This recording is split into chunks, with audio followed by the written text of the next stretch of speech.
সবাইকে শুভেচ্ছা। তো যে আলোচনাটা আমরা আগের পর্বে করলাম যে নিয়ন্ত্রিত শিক্ষক এবং অনিয়ন্ত্রিত শিক্ষার্থী, সেই আলোচনাটার আজকে হচ্ছে শেষ পর্ব।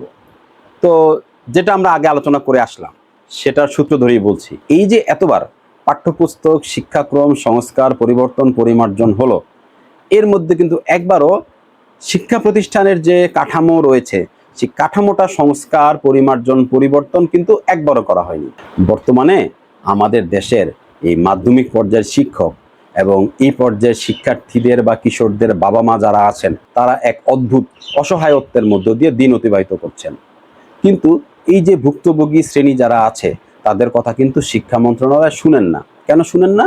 কারণ নীতি নির্ধারণী পর্যায়ে বা শিক্ষা মন্ত্রণালয়ের যে মিটিং হয়, সেই মিটিংয়ে কিন্তু এই ভুক্তভোগী শ্রেণীদের কথা বলার কোনো সুযোগ নেই। অথচ যদি আপনারা খেয়াল করেন, যারা এই মাঠ পর্যায়ের এই জ্বলন্ত সমস্যাটার আঁচ পান না, তারা বেশ কমফোর্ট একটা জোনে থেকে বা স্বস্তির মধ্যে থেকে কিন্তু প্রায় সময় শিক্ষাক্রম বা পাঠ্যপুস্তক সংস্কারের তারা প্রস্তাব দেন। এই বাস্তবতার সঙ্গে যাদের সরাসরি কোনো সম্পর্ক নেই, তারাই কিন্তু নীতি নির্ধারণী আলোচনা বা টেলিভিশন টক শোতে বা জাতীয় পত্রিকার উপসম্পাদকীয় বা মতামত পাতায় তারা কিন্তু সক্রিয় থাকেন এবং এইসব বিষয় নিয়ে কিন্তু মূলত তারা কথা বলেন। কিন্তু বাস্তব সমস্যার সাথে যারা সরাসরি সম্পৃক্ত, তারা কিন্তু এই জগতের মধ্যে কিন্তু তারা নেই।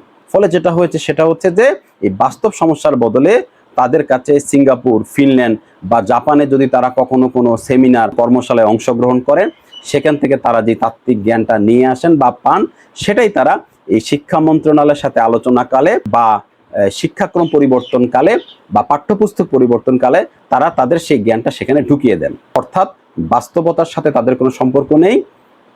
তারা হয়তো সিঙ্গাপুর, ফিনল্যান্ড বা জাপান থেকে যে তাত্ত্বিক জ্ঞানটা নিয়ে আসলেন, সেই জ্ঞানটা তারা সফটওয়্যারের মধ্যে ঢুকিয়ে দিলেন, হার্ডওয়্যারের মধ্যে কিন্তু তারা সেটা ঢুকালেন না বা ঢুকানোর চেষ্টা করলেন না। ফলে যেটা হয়, আমাদের দেশে এই নীতিমালার সাথে বাস্তবতার সবসময় একটা বিশাল ব্যবধান তৈরি হয় এবং সেটা এখনো তৈরি হয়ে আছে। আমাদের দেশের শ্রেণীকক্ষের বাস্তব পরিস্থিতির সাথে এবং শিক্ষার্থীদের মনস্তাত্ত্বিক যে ব্যাপার, তার সাথে যাদের সম্পর্ক নেই, তাদের মাধ্যমে শিক্ষাক্রম বা শিক্ষা নীতিমালা তৈরি করা, এটা আমাদের দেশের মাধ্যমিক শিক্ষার যে একটা দীর্ঘমেয়াদী সংকট, তার কিন্তু অন্যতম একটা প্রধান কারণ। খেয়াল করে দেখেন, যে দেশকে এত বছর আমরা আদর্শ শিক্ষা ব্যবস্থা হিসাবে আমাদেরকে মনে করানো হয়েছে, সে দেশই কিন্তু এখন বিশেষ পরিস্থিতিতে তাদের বিদ্যালয়ে বেদ ব্যবহারের অনুমতি দিয়েছে। এবং সেটা যদি 9 বছরের শিক্ষার্থী হয়, তার ক্ষেত্রেও তাদের শিক্ষামন্ত্রী এখন বলছেন যে অন্য সব উপায় ব্যর্থ হলে এবং অপরাধের মাত্রা বিবেচনা করে এই ব্যবস্থা নেওয়া হবে। একই সঙ্গে কঠোর প্রোটোকলও মানা হবে, যেমন প্রধান শিক্ষকের অনুমতি ছাড়া শাস্তি দেওয়া যাবে না এবং নির্দিষ্ট প্রশিক্ষিত শিক্ষকই তা প্রয়োগ করতে পারবেন। এখন খেয়াল করে দেখেন তো, আমাদের দেশে এই ব্যবস্থা ছিল কিনা? হ্যাঁ, ছিল তো। আমাদের দেশেও কিন্তু এই চর্চা ছিল। আমাদের দেশেও যখন শ্রেণীকক্ষে বা বিদ্যালয়ে কোনো শিক্ষার্থী এমন কোনো আচরণ করতেন যেটা তার নিজের জন্য, অন্য শিক্ষার্থীদের জন্য, বিদ্যালয়ের জন্য ক্ষতিকর, তখন কিন্তু তাকে প্রধান শিক্ষকের কক্ষে ডেকে আনা হতো। প্রধান শিক্ষক সহ সিনিয়র শিক্ষকরা থাকতেন। প্রয়োজনে সেই শিক্ষার্থীর বাবা মাকে কিন্তু ডেকে আনা হতো। সেখানে প্রধান শিক্ষক, সিনিয়র শিক্ষকরা শাস্তিমূলক ব্যবস্থা গ্রহণ করতেন এবং সেই শাস্তিমূলক ব্যবস্থাটা বাস্তবায়ন করার জন্য সেই নির্দিষ্ট শিক্ষককে প্রধান শিক্ষকের কক্ষে ডাকা হতো। এবং আমরা মনে করতে পারবো যে বেশিরভাগ সময় যাদেরকে আমরা ফিজিক্যাল টিচার বলতাম বা শারীরিক শিক্ষা যিনি আমাদেরকে দেন, শারীরিক শিক্ষক যিনি থাকতেন, তিনি কিন্তু মূলত এই শাস্তিটা কার্যকর করতেন। তাহলে 2011 সালের আগে যে প্র্যাকটিসটা আমরা বাংলাদেশে করতাম, আমরা অভ্যস্ত ছিলাম, এত বছর পরে এসে সিঙ্গাপুর সেই প্রক্রিয়াটা বা সেই ব্যবস্থাটাই তারা অ্যাডপ্ট করলো। আর আমরা কি করলাম? আমরা 2011 সালে 15, 16, 17 বছর আগে আমরা সেই ব্যবস্থাটা আমরা ত্যাগ করলাম। তাহলে সিঙ্গাপুর এখন সে পথেই হাঁটছে যেটা আমরা 2011 সালে ত্যাগ করেছিলাম। আমরা যারা পিতামাতা আছি, আমরা আমাদের সন্তানদেরকে শিক্ষা প্রতিষ্ঠানে পাঠাই শুধু পরীক্ষায় পাশ করার জন্য না। আমাদের একটা প্রধান লক্ষ্য থাকে, সেটা হচ্ছে আমার সন্তান মানুষ হবে। আর মানুষের ডেফিনিশন কি, সেটা নিয়ে এখন আর এখানে বিস্তারিত আলোচনা করলাম না। আশা করি এটা আমরা সবাই জানি যে মানুষ বলতে আসলে কি বোঝায়। তো মানুষ হওয়ার একটা অন্যতম প্রধান শর্ত হচ্ছে যে শৃঙ্খলাবোধ।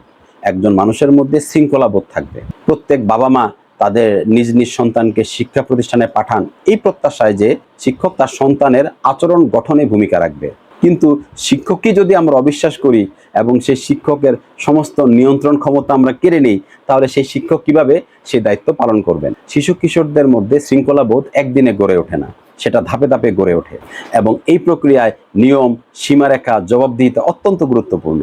কাল যদি এই যে শিক্ষা মন্ত্রণালয় বা পরিবার পরিকল্পনা মন্ত্রণালয় পরিপত্র জারি করে বলে দেয় যে এখন থেকে বাবা মা তাদের সন্তানকে কোনো ধরনের শাস্তি প্রদান করতে পারবেন না, তাহলে আপনারা বলেন তো বাংলাদেশের কয়টা বাবা মা তাদের নিজ নিজ সন্তানকে নিয়ন্ত্রণে রাখতে পারবে, সুস্থ স্বাভাবিক অবস্থায় রাখতে পারবে? একটা নিম্ন মধ্যম আয়ের দেশ হিসাবে বাংলাদেশের অনেক সীমাবদ্ধতা আছে। শিক্ষায় আমরা যে ব্যয় করি তার সিংহভাগ আসে ডেভেলপমেন্ট বাজেট থেকে, আর এই বাজেটের একটা বিরাট অংশ আসে বিশেষ করে শিক্ষায় বিদেশি দাতা সংস্থা বা উন্নয়ন সহযোগী যারা রয়েছে তাদের কাছ থেকে। আর এটা তো আমরা সবাই জানি যে এ সকল বিদেশি দাতা সংস্থা বা উন্নয়ন সহযোগী যারা রয়েছেন তারা যখন অর্থ ছাড় করেন, সে অর্থ ছাড়ের সময় কিন্তু তারা অনেক শর্ত তারা জুড়ে দেন। এবং এটা আমার একটা অনুমান যে 2011 সালের 21শে এপ্রিল শিক্ষা মন্ত্রণালয় যে পরিপত্রটা জারি করেছিল, সেই পরিপত্রটার সাথে বিদেশি দাতা সংস্থাদের টাকা পয়সা দেওয়ার যে শর্ত, সেই শর্তের সাথে এর একটা সম্পর্ক রয়েছে। আমার এটা একটা অনুমান, আমার অনুমানটা ভুলও হতে পারে। কিন্তু এটা আমাদের মনে রাখতে হবে যে বিদেশি দাতা সংস্থা বা উন্নয়ন সহযোগী যারা রয়েছে তাদের তো অভিজ্ঞতা মূলত পশ্চিমা দেশ বা দূরপ্রাচ্য দেশের সাথে, যেগুলোর কথা আমি আগেই বলেছি। এই যে পশ্চিমা দেশ বা দূরপ্রাচ্য দেশের মানুষ, ভৌগোলিক অবস্থার সাথে আমাদের যে কত পার্থক্য রয়েছে সেটা তো প্রথম পর্বে আমি বলেছি, সেজন্য এখানে আর রিপিট করলাম না। কাজেই তাদের সকল পদ্ধতি আমাদের দেশে সবসময় কাজ করে না। তাহলে এখন করণীয় কি? করণীয়টা ধাপে ধাপে করতে হবে। যে কোনো পরিবর্তন করতে হয় ধীরে ধীরে, বিশেষ করে যেখানে জীব দেহ জড়িত থাকে। কোনো পরিবর্তনটাই খুব দ্রুত করতে হয় না, যেটা আমরা করেছিলাম 2022 সালে যে শিক্ষানীতি, 2022 সালে আমরা যে শিক্ষাক্রম তৈরি করেছিলাম, এরকম হঠাৎ করে কোনো পরিবর্তন করতে হয় না। তাহলে আমরা যেটা করতে পারি সেটা হচ্ছে যে বাংলাদেশের শিক্ষায় আস্তে আস্তে আমরা এই ডেভেলপমেন্ট বাজেটটাকে কমিয়ে আস্তে আস্তে রেভিনিউ বাজেটের পরিমাণটা বাড়াতে পারি। এবং বিদেশি দাতা সংস্থা বা যারা উন্নয়ন সহযোগী রয়েছেন তারা যখন আমাদেরকে টাকা পয়সা দিবেন, তাদের টাকা পয়সা নিয়ে তাদের শর্তগুলো মানার ক্ষেত্রে তাদের স্বার্থটা দেখার পাশাপাশি বাংলাদেশের মানুষের স্বার্থ, বাংলাদেশের শিক্ষার স্বার্থগুলো যাতে দেখা হয় এবং এই উভয় স্বার্থগুলো যাতে একসাথে সমন্বয় করা হয়। বিষয়টা যেন এমন না হয় যে বিদেশি দাতা সংস্থাদের টাকায় দেশের মেয়াদ বাড়াতে গিয়ে আমরা আমাদের বাংলাদেশের যে পরিবারগুলো রয়েছে পরিবারগুলোকে মেরে ফেললাম। পরিবারগুলো মারা গেলে কিন্তু দেশ বাঁচবে না। শিক্ষা মূলত ব্যক্তির আচরণের ইতিবাচক ও স্থায়ী পরিবর্তনের একটা প্রক্রিয়া। একজন শিক্ষকের মূল দায়িত্বই হলো শিক্ষার্থীর আচরণ গঠন এবং তাকে একজন প্রকৃত মানুষ হিসেবে গড়ে তোলা। আর এই আচরণ গঠনের প্রক্রিয়ায় শিক্ষকের ন্যূনতম কমান্ড বা কর্তৃত্বের অবস্থানে থাকতে হয়। শিক্ষার্থী যদি আগেই জেনে যায় যে তার শিক্ষক তার বিরুদ্ধে কোনো কার্যকর ব্যবস্থা নিতে পারবেন না, তাহলে শিক্ষকের সেই কর্তৃত্ব আর থাকে না। আইনের শাসন না থাকলে রাষ্ট্র যেমন অচল হয়ে যায়, তেমনি শৃঙ্খলা নিয়ন্ত্রণের ক্ষমতা না থাকলে শিক্ষা প্রতিষ্ঠানও কেবল একটি ভবনে পরিণত হয়। আমি প্রস্তাব করব শিক্ষা মন্ত্রণালয় 2011 সালে যে পরিপত্র জারি করেছিল সেই পরিপত্রটাকে পুনর্বিবেচনা করবেন। প্রয়োজনে মাধ্যমিক স্তরে যে সকল শিক্ষক, প্রশাসক, প্রশিক্ষক রয়েছেন তাদের সাথে আলোচনা করবেন এবং শিক্ষকদেরকে সীমিত হলেও কার্যকর শাসনের ক্ষমতা তারা ফিরিয়ে দেবেন এবং 2011 সালে সেই পরিপত্রটাকে বাতিল করবেন। শ্রেণীকক্ষে আমরা যে সকল সমস্যাগুলোর কথাই তা করবে বললাম, চিন্তা করে দেখেন যদি মাত্র আমরা বিদ্যালয়ে বা শিক্ষা প্রতিষ্ঠানে আমাদের শিক্ষকদের হাতে কার্যকর ক্ষমতা তুলে দিই শৃঙ্খলা নিয়ন্ত্রণ করার জন্য, তাহলে কিন্তু যে সকল সমস্যাগুলোর কথা আমরা বললাম তা থেকে উত্তরণ করা অনেকখানি সম্ভব এবং এর মাধ্যমে কিন্তু আমরা একটা সুশৃঙ্খল জাতি প্রত্যাশা করতে পারি। অন্যথায় এই যে শিক্ষার্থীদেরকে বা কিশোরদেরকে আমরা যে অনিয়ন্ত্রিত স্বাধীনতা দিয়ে রেখেছি, এই অনিয়ন্ত্রিত স্বাধীনতা আমাদেরকে এক গভীর অন্ধকারের দিকে নিয়ে যাবে। তো যারা আমার কথা শুনলেন সবাইকে অনেক অনেক ধন্যবাদ। এবং এর মাধ্যমে পর্বের যে আলোচনাটা আমরা শুরু করেছিলাম যে নিয়ন্ত্রিত শিক্ষক এবং অনিয়ন্ত্রিত শিক্ষার্থী, এই আজকের এই পর্বের মাধ্যমে সেই আলোচনাটা সমাপ্ত হলো।